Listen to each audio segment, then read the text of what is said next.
Oke, bismillahirrahmanirrahim. Assalamualaikum warahmatullahi wabarakatuh. Halo teman-teman semua. Perkenalkan, nama saya Azizah dari kelompok 2. Baiklah, di sini saya akan memperkenalkan teman-teman saya dari kelompok 2. Yang pertama yaitu Annisa Ulfah, yang kedua Azizah atau saya sendiri, yang ketiga Kak Azizah, dan yang terakhir yaitu Desi Norfitriani. Baiklah, di sini saya akan menjelaskan sedikit tentang perlindungan anak. Nah, anak itu adalah individu yang lemah, rentan, dan penuh ketidaktahuannya. Anak adalah sosok yang masih sangat membutuhkan perhatian, kasih sayang, dan yang pasti yaitu perlindungan. Semua anak memiliki hak untuk hidup di lingkungan yang bebas dari pelecehan dan penelantaran. Seringkali anak menjadi korban atau pelaku karena ketidaktahuannya. Oleh karena itu, secara hukum, setiap anak memiliki hak untuk dilindungi. Hak untuk dilindungi sangat penting karena anak adalah calon generasi penerus bangsa atau potensi nasib suatu generasi. Oleh karena itu, perlindungan anak sangatlah penting bagi anak usia dini. Perlindungan dari pelecehan, diskriminasi, atau pelecehan seksual. Apa sih perlindungan anak itu menurut hukum? Di sini dijelaskan bahwasanya menurut Undang-Undang Perlindungan Anak adalah segala kegiatan untuk menjamin dan melindungi anak dan hak-haknya dari penyiksaan dan pengabaian anak agar dapat hidup, tumbuh, berkembang, dan berpartisipasi secara optimal sesuai dengan harkat dan martabat kemanusiaan, serta mendapat perlindungan dari kekerasan dan diskriminasi. Perlindungan anak juga berarti melindungi anak. Nah, melalui adanya hak-hak anak, anak akan secara pasti terlindungi atau dilindungi secara hukum. Baiklah, selanjutnya hak-hak anak akan dijelaskan oleh teman-teman saya. Mungkin sekian dari saya. Salah hilaf mohon maaf. Materi selanjutnya akan dilanjutkan oleh teman-teman saya. Bismillahirrahmanirrahim. Assalamualaikum warahmatullahi wabarakatuh. Nama saya Azizah. Di sini saya melanjutkan materi mengenai hak-hak anak. Jadi di sini terbagi dengan dua pembahasan. Yang pertama, Undang-Undang Nomor 4 Tahun 1979 tentang Kesejahteraan Anak. Jadi kesejahteraan anak adalah suatu tata kehidupan dan penghidupan anak yang dapat menjamin pertumbuhan dan perkembangannya dengan wajar, baik secara rohani, jasmani maupun sosial. Jadi di sini terbagi lagi 10 macam hak-hak anak. Yang pertama, hak atas kesejahteraan, perawatan, asuhan, dan bimbingan. Di sini berdasarkan kasih sayang baik dalam keluarganya maupun di dalam asuhan khusus untuk tumbuh dan berkembang dengan wajar. Yang kedua, hak atas pelayanan. Anak mengembangkan kemampuan dan kehidupan sosialnya sesuai dengan kebudayaan dan kepribadian bangsa untuk menjadi warga negara yang baik dan berguna. Jadi di sini semua anak diberikan suatu pelayanan yang terbaik. Yang ketiga, hak atas pemeliharaan dan perlindungan. Anak berhak atas pemeliharaan dan perlindungan baik semasa dalam kandungan maupun sesudah dilahirkan. Yang keempat, hak atas perlindungan lingkungan hidup. Anak berhak atas perlindungan lingkungan hidup yang dapat membahayakan diri anak atau menghambat pertumbuhan dan perkembangannya. Yang kelima, hak mendapatkan pertolongan pertama karena anak adalah penerus generasi selanjutnya, maka dari itu kedudukan anak harus mendapatkan pertolongan. Yang keenam, hak untuk memperoleh asuhan. Jadi anak itu diberikan kasih sayang, perawatan yang nyaman dan aman agar anak merasakan kesejahteraan dalam kehidupannya. Yang ketujuh, hak untuk memperoleh bantuan. Contohnya itu seperti kartu Indonesia Pintar untuk anak-anak yang tidak mampu sekolah. Yang kedelapan, hak diberi pelayanan dan asuhan. Itu kurang lebihnya tadi sama dengan hak bagian yang di atas tadi. Dan yang kesembilan, hak untuk memperoleh pelayanan khusus. Contohnya layanan bimbingan atau pembelajaran, kesehatan, dan transportasi sekolah. Yang ke-10, hak untuk mendapatkan bantuan dan pelayanan. Yang selanjutnya, yang bagian kedua, Undang-Undang Nomor 39 Tahun 1999 tentang Hak Asasi Manusia. Yang pertama, hak atas perlindungan. Yang termasuk dalam hak ini adalah perlindungan terhadap adanya diskriminasi, kekerasan terhadap anak, eksploitasi, perlindungan terhadap anak tanpa keluarga dan anak pengungsi. Yang kedua, hak untuk hidup, mempertahankan hidup dan meningkatkan taraf kehidupan. Yang ketiga, hak atas suatu nama dan status kewarganegaraan. Ini berfungsi untuk identitas diri seorang anak. Yang keempat, bagi anak yang cacat fisik atau mental. Maka di sini anak juga memiliki haknya sebagai manusia, tidak ada suatu perbedaan dengan anak yang normal. Dan yang kelima, hak untuk beribadah menurut agamanya.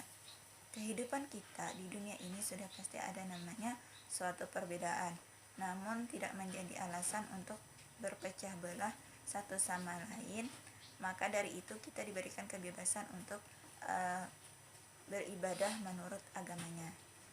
Dan yang keenam, hak untuk dibesarkan, dipelihara, dirawat, dididik, diarahkan, dan dibimbing.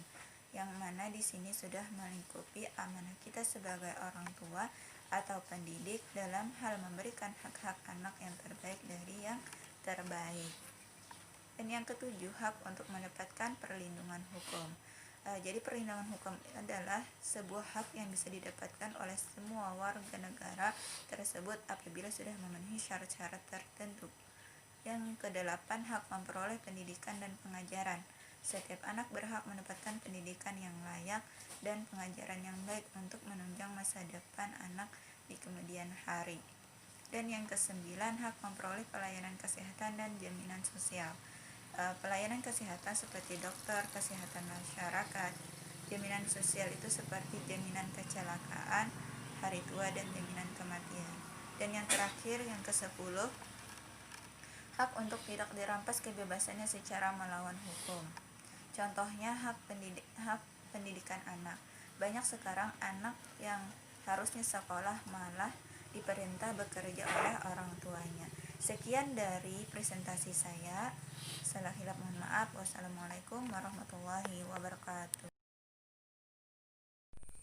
Bismillahirrahmanirrahim. Bersama saya Nisa Ulfa. Nah, di sini saya akan melanjutkan penjelasan teman saya tentang hak-hak perlindungan anak. Nah, jika sebelumnya teman saya membahas tentang Undang-Undang Nomor 4 Tahun 1979 tentang kesejahteraan anak. Nah, di sini saya akan melanjutkan dengan Undang-Undang Nomor 39 Tahun 1999 tentang hak asasi manusia.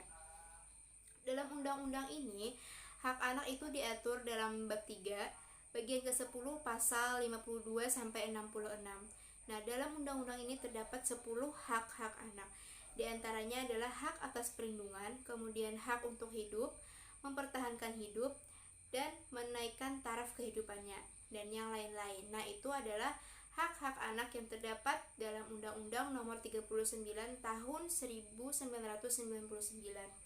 Nah, selanjutnya itu adalah Undang-Undang Nomor 23 Tahun 2002. Nah, undang-undang ini membahas tentang perlindungan anak, dan hak-hak anak itu dibahas dalam pasal 4 sampai 18. Nah, dalam undang-undang ini terdapat 14 hak-hak anak. Di antaranya itu adalah hak untuk hidup, tumbuh, berkembang, dan berpartisipasi serta mendapat perlindungan atas kekerasan dan diskriminasi, serta kemudian hak untuk beribadah hak untuk beribadah menurut agamanya. Nah, itu adalah undang-undang yang membahas tentang hak-hak dalam perlindungan anak. Terima kasih. Assalamualaikum warahmatullahi wabarakatuh. Perkenalkan, nama saya Desi Nur Fitriani. Di sini saya akan melanjutkan materi pembahasan yang akan kita bahas, yaitu mengenai perlindungan hukum terhadap anak. Nah, sebelum memasuki materi, saya akan terlebih dahulu menjelaskan apa itu perlindungan hukum. Jadi, perlindungan hukum itu merupakan memberikan pengayoman terhadap hak-hak asasi manusia atau HAM yang telah dirugikan oleh orang lain. Dan perlindungan ini diberikan kepada masyarakat agar mereka bisa menikmati hak-hak mereka yang telah ditetapkan oleh pemerintah. Selanjutnya, apakah anak-anak berhak mendapatkan perlindungan hukum? Tentunya berhak, karena anak-anak ini merupakan generasi penerus bangsa, calon pemimpin di masa yang akan mendatang. Jadi mereka juga berhak mendapatkan perlindungan hukum. Selain itu, mereka juga berhak tumbuh berkembang baik secara jasmani maupun secara rohani. Selanjutnya, perlindungan hukum terhadap anak ini meliputi yang pertama perlindungan di bidang agama, yang kedua perlindungan di bidang kesehatan, yang ketiga perlindungan di bidang pendidikan, dan yang keempat perlindungan di bidang sosial. Yang pertama, perlindungan di bidang agama. Jadi anak-anak itu berhak beribadah sesuai agama mereka masing-masing. Mereka juga berhak mendapatkan pembinaan, pembelajaran terkait agama mereka masing-masing. Yang kedua, perlindungan di bidang kesehatan. Jadi tugas pemerintah yaitu adalah memfasilitasi kesehatan anak-anak.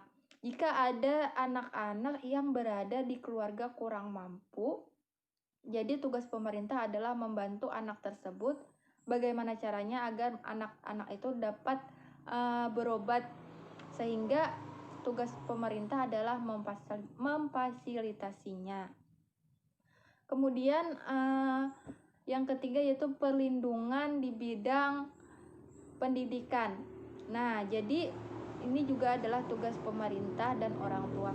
Apabila ada anak-anak yang berada di daerah-daerah terpencil atau keluarga yang kurang mampu, maka tugas pemerintah juga berhak memberikan fasilitas pendidikan kepada anak agar anak-anak tersebut juga bisa mendapatkan pendidikan. Tidak hanya anak-anak yang berada di kota, tetapi anak-anak yang berada di daerah-daerah terpencil pun juga bisa merasakan apa itu pendidikan. Selanjutnya yang terakhir yaitu perlindungan di bidang sosial. Jadi di sini pemerintah juga menyediakan fasilitas-fasilitas sehingga anak-anak itu bisa melakukan aktivitas-aktivitasnya. Nah, saya rasa cukup. Itu saja yang dapat kami sampaikan. Salah hilap mohon maaf. Wassalamualaikum warahmatullahi wabarakatuh.